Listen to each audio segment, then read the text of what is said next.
ঘোড়া ও গাধা। এক বণিকের একটি ঘোড়া আর একটি গাধা ছিল।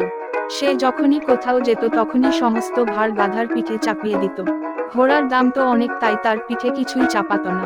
একবার ওই রকম গাধার পিঠে বিরাট এক বোঝা চাপিয়ে লোকটি ঘোড়া সঙ্গে নিয়ে দূরে যাত্রা করল।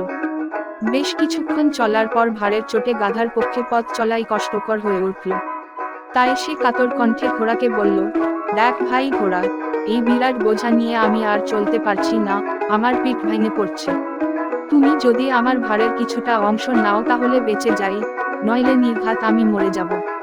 ঘোড়া বলল, তুমি বোঝা বইতে পারছো না তাতে আমার কি? মালিক যে বোঝা তোমার পিঠে চাপিয়েছে সেটা তোমাকেই বইতে হবে, মিছিমিছি বিরক্ত করো না। গাধা আর কিছুই বলল না।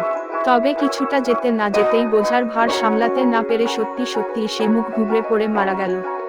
তখন ওই ঘোড়া গাধার মালিক গাধার পিঠ থেকে সমস্ত বোঝা নামিয়ে ঘোড়ার পিঠে চাপিয়ে দিল।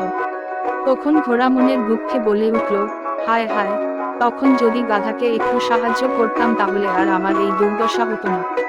যেমন কাজ করেছি আমি তেমনই তার ফল পেলাম।